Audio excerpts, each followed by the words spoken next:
달쯤 후에 어떤 사람이 유다에게 일러 말하되 내 며느리 다말이 행음하였고 그 행음함으로 말미암아 임신하였느니라. 유다가 이르되 그를 끌어내어 불사르라. 여인이 끌려나갈 때에 사람을 보내어 시아버지에게 이르되 이 물건 임자로 말미암아 임신하였나이다. 청하건대 보소서 이 도장과 그 끈과 지팡이가 누구의 것이니까 한지라.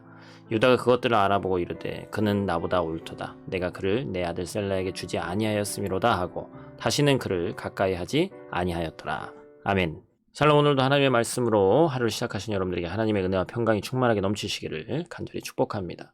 계속해서 이제 유다와 다말과의 관계, 참 알 수 없게 이 요셉의 이야기 사이에 껴져 있는 그 말씀을 우리가 또 계속해서 나누고 있습니다.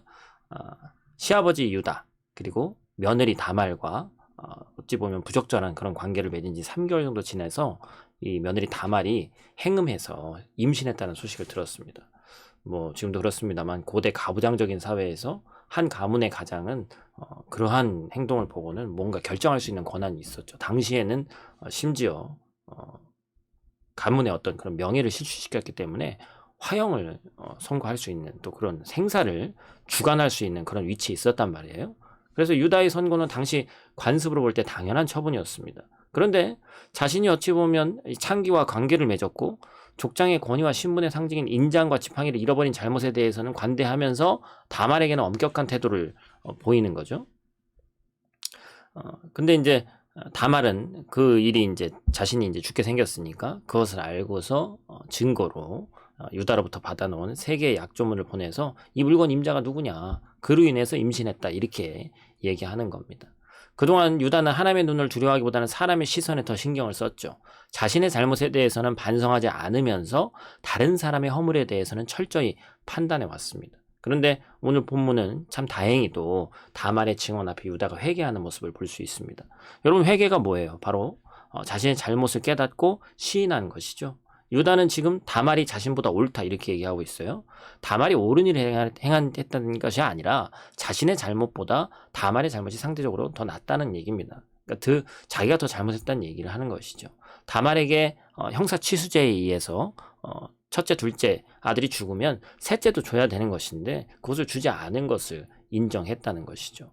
바로 우리가 제일 먼저 시작해야 될 것은, 회개라는 것은 내가 무엇을 잘못했는지 깨달음으로부터 시작되고 고백하는 것으로부터, 또 시인하는 것으로부터 회개가 시작된다는 것이죠. 또한 회개는 동일한 죄를 반복해서 짓지 않는 것을 전제 조건으로 합니다. 유다는 다말에게 자신의 잘못을 인정하고 다시는 그를 가까이 하지 않았다라고 얘기를 하고 있어요. 다시 말해서 정욕을 쫓아서 관계하지 않았다라는 것입니다. 하나님의 백성이 되어도 죄를 짓고 잘못하기 마련이죠. 그러나 동일한 유혹으로 찾아올 때 그 사단의 유혹을 잘라버릴 줄 알아야 됩니다. 그러기 위해서 몸부림쳐야 되는 것이죠. 그것이 바로 진정한 회개다라는 것입니다. 결론적으로 유다는 다말을 통해서 쌍둥이를 얻게 되죠. 그래서 베레스라는 또 아들을 이제 낳게 되고 이제 계속해서 둘을 낳게 되는데, 참 중요한 것은 이 베레스라는 인물이 나중에 누구의 조상이 됩니까? 다윗의 조상이 됐고 장차 오실 예수 그리스도의 직계 조상이 됐어요. 어떻게 이 불륜 사건에 어찌 보면 이런 주인공이 다말 역시 뒤에서 우리가 마태복음에 기록된 족보를 보면 여인들의 그런 이름들이 나올 때 이 다말의 이름도 기록되거든요.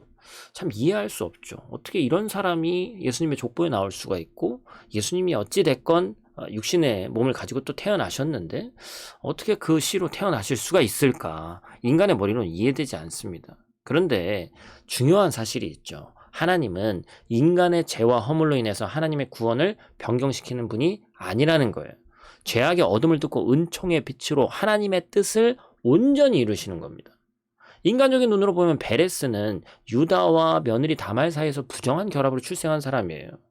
누가 봐도 허물과 연약함이 가득한데 이런 인생을 통해서 메시아의 혈통을 잇게 하셨다는 것이죠. 만약에 우리가 어떤 행위나 우리의 깨끗한 모습만으로 구원받을 수 있다면 그것으로 인해서 구원받을 수 있는 사람이 몇이나 되겠어요. 전적으로 타락한 죄인은 전적인 하나님의 은혜로 구원받을 수 있는 겁니다. 인간의 그 어떤 행위로도 구원을 얻을 수 없다는 거예요. 오늘도 우리의 모습을 보면 사실 소망이 없습니다. 이렇게 살아서 어떻게 하나님께 영광을 돌릴 수 있을지 낙심되는 것이 사실입니다. 하나님을 위해서 살기를 결단하지만 또 무너지고 넘어지는 나 자신을 보게 되죠. 우리의 부족함을 바라볼 것이 아니라 하나님의 완전하심을 우리가 바라봐야 됩니다. 모든 것이 전적인 하나님의 은혜로 하나님의 뜻이 이루어진다는 사실을 기대하고 의지하면서 오늘도 긍휼이 풍성하신 하나님을 바라보며 승리하는 저와 여러분들 되시기를 간절히 축복합니다. 기도하겠습니다. 하나님, 이 땅에 하나님의 뜻이 먼저 이루어지기를 구하는 거룩한 주의 백성들이 되기를 원합니다.